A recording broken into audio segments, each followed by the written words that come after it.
2. A Red Book, Un Libro Rosso. Halfway down the mountain in the early afternoon, Marco stopped to rest cheaply on the outskirts of Clusone. He helped Caterina down from the cart.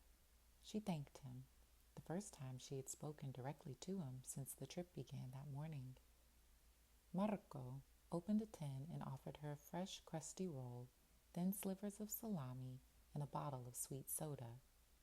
Caterina took a handkerchief tucked inside her sleeve and placed the bread and salami on it, while Marco opened the bottle of soda. She took a small bite of the biscuit and chewed slowly. Marco had been a coachman since he was a boy. His father had taught him how to take care of horses, shoe and feed them, build and maintain equipment, and serve customers, and he still followed his father's advice. The coachman must know his place and speak only when spoken to. Half the negotiated fare is collected at the beginning of the trip, the balance at the end. A coachman should engage a strong horse and provide a clean carriage with the feed stored out of sight. There should be several rest points on a long journey, announced to the customer beforehand. Food and drink should be provided, as well as pipe tobacco, snuff, cigarettes, and matches. The coachman should be familiar with the route and know the location of way stations in case of illness or accident. Once the destination is reached, the coachman is responsible for the secure delivery of the customer's belongings.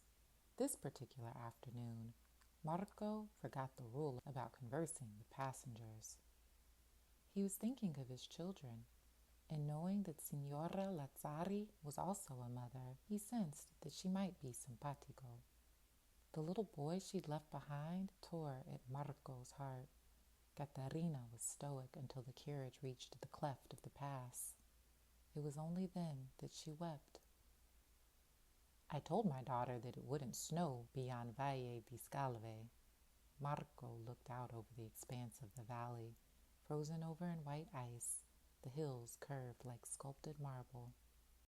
The road ahead seemed clear. The only danger Marco foresaw was the occasional patch of black ice. You were right. Caterina took the biscuit and broke it in half, giving the other half to Marco. Thank you, he said. She took a bite. Do you have a daughter? Marco asked. No, 2 boys. You saw Ciro, and there's Eduardo. He's a year older. Was he at the convent too? She nodded that he was. Marco looked at Caterina, roughly his own age, and decided that she was taking the years better than he.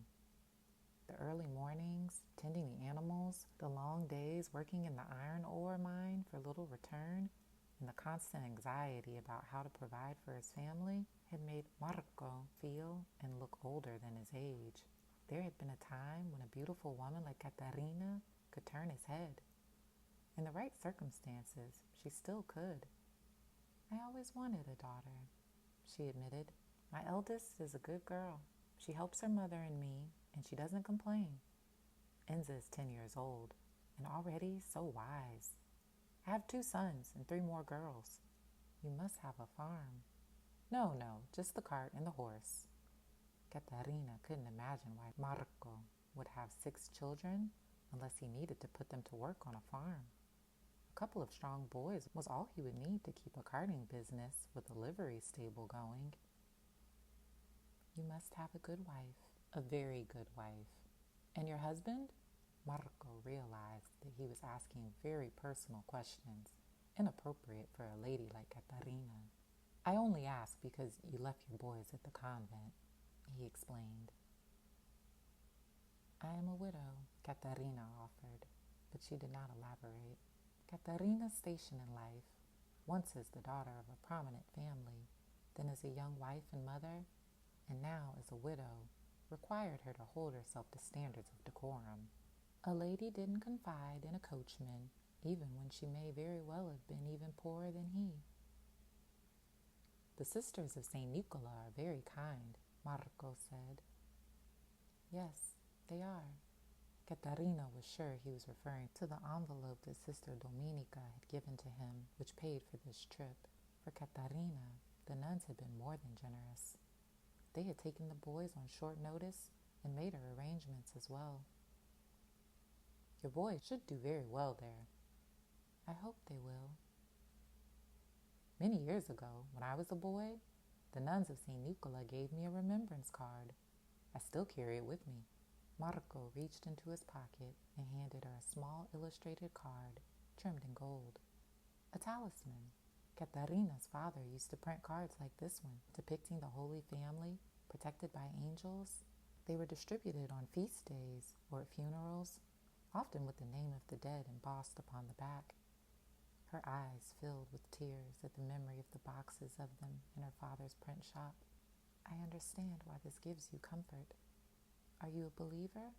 Yes, I am, Marco said. Not me. Not anymore. Catarina handed the card back to Marco. If only the image on the card were true. She had long given up on the angels and saints. Their power to soothe her had died with her husband.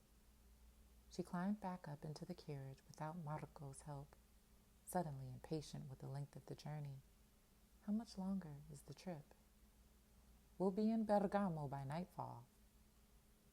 They continued down the Passo Presolana, over Ponte Nossa, through Colzate, past Vertova, for a final rest stop in Nimbro, where Signora Lazzari changed out of her traveling clothes and into a proper dress before arriving in Bergamo. Marco surmised the appointment Signora was to keep must be important. She fixed her hair, her hat, and her gown, which once had been stylish but now was worn along the hem and cuffs. The coachman and his customer did not exchange another word.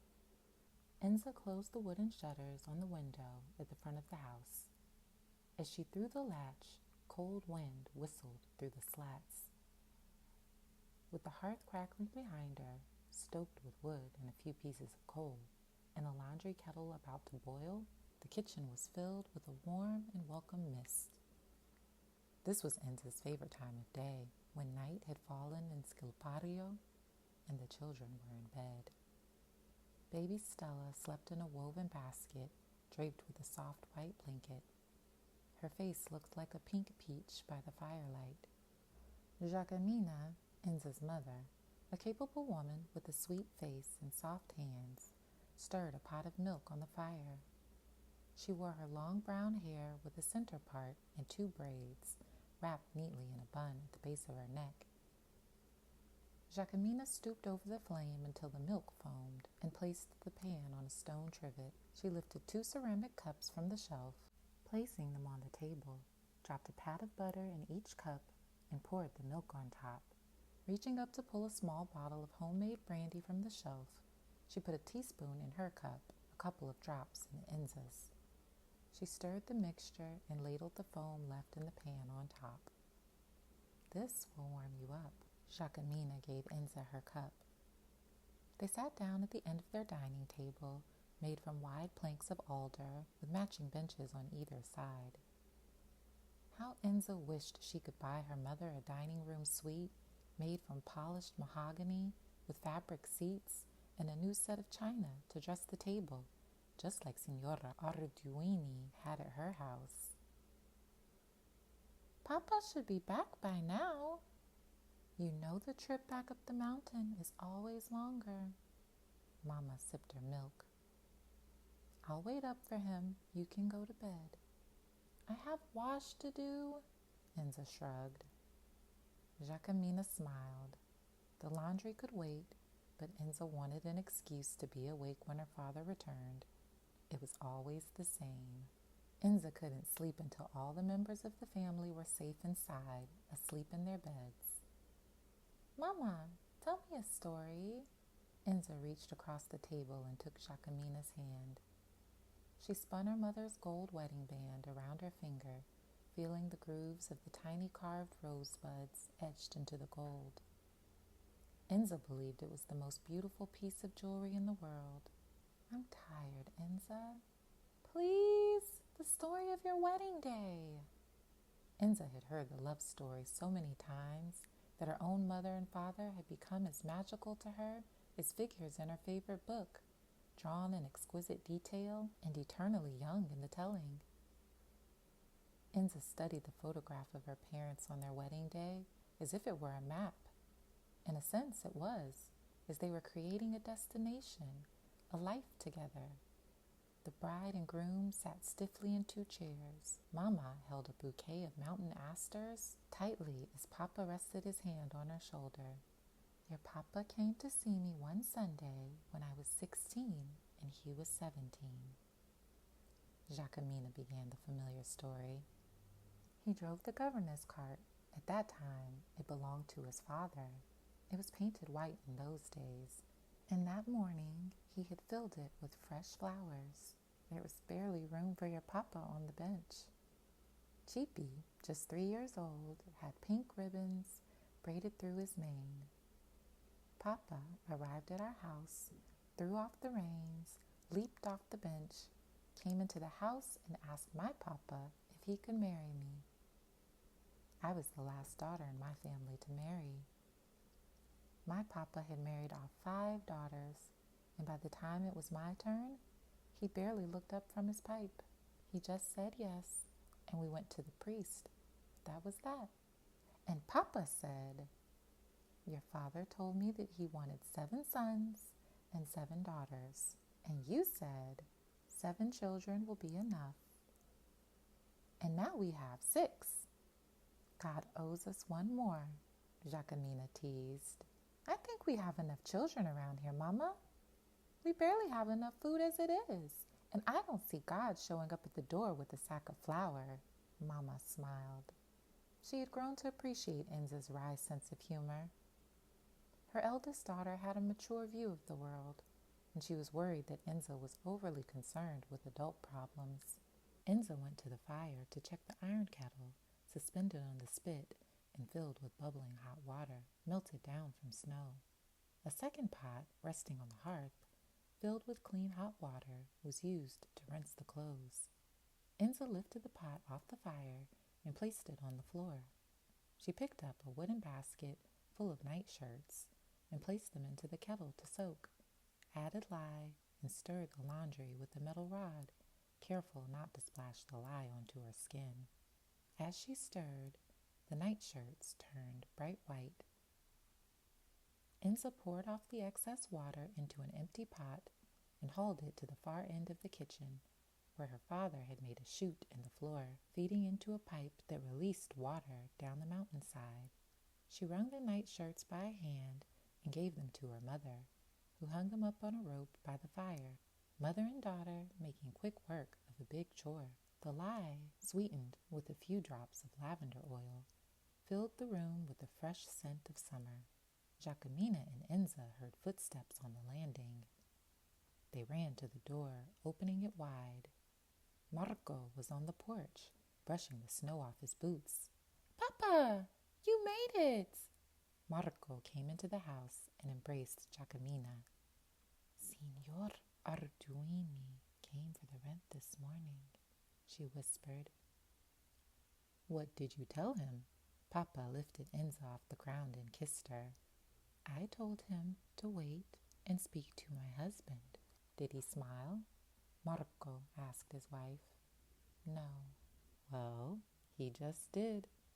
I stopped at his house and paid him the rent, on time, with 35 minutes to spare. Enza and Jacquemina embraced Marco. Did you girls think that I would let you down? I wasn't sure, Enza said truthfully. That's a big mountain, and there's a lot of snow, and we have an old horse. And sometimes, even when you do a good job, passengers only pay the first half of the fare, and you get stuck for the rest.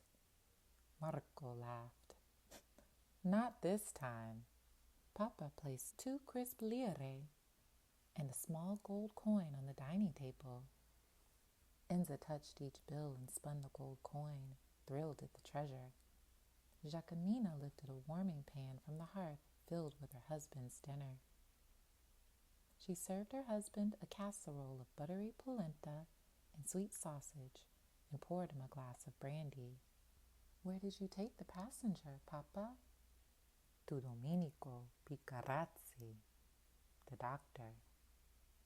I wonder why she needs a doctor. Giacomina placed a heel of bread next to his plate. Did she seem ill?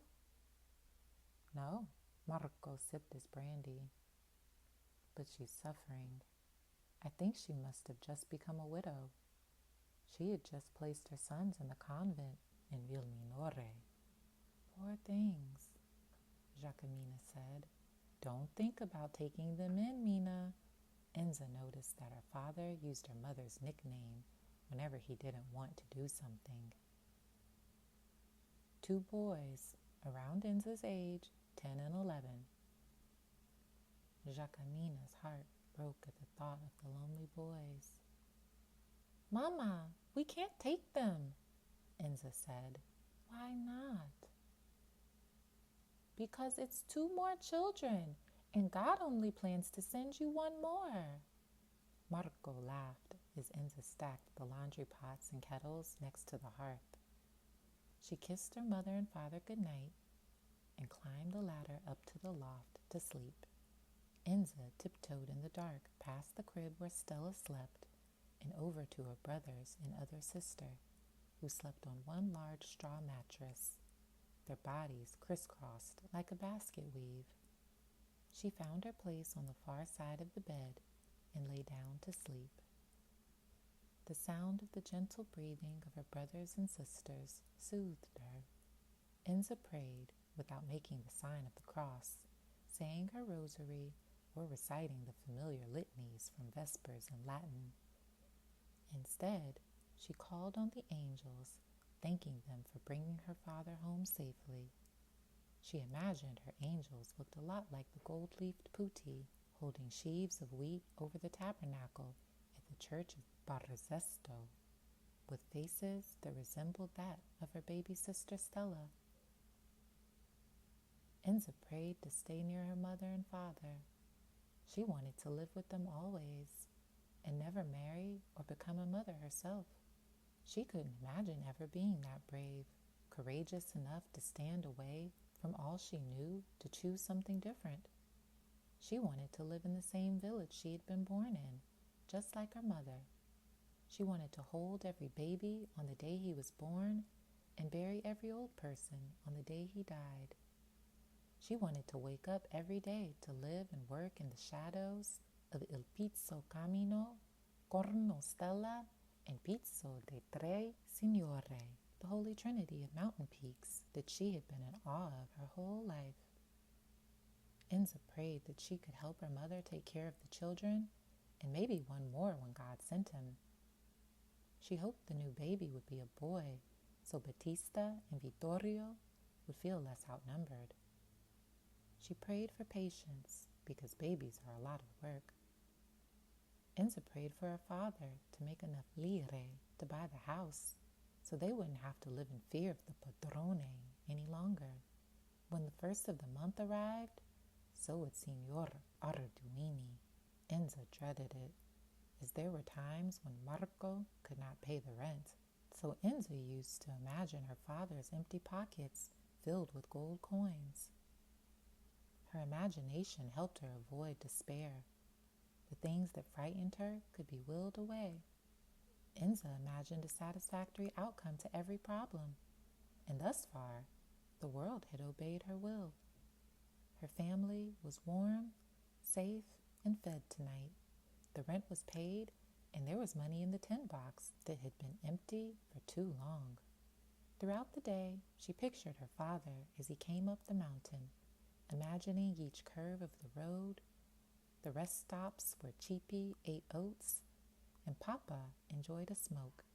She imagined each clop of the hooves that led her father safely back up the pass, one after the other, like the consistent ticking of a clock. In her mind's eye, she willed Marco home to Scilpario, safely, surely, and without incident, and with the promised 3 lire in his pocket that would get his family through the long winter. Enza knew how lucky she was, and how sad it was that everyone on the mountain did not share that luck. Her papa had done a good job, and he had been paid. For now, all was well. When she dreamed that night, she would imagine the young widow who suffered the loss of her husband and now her sons. Poverella, she thought.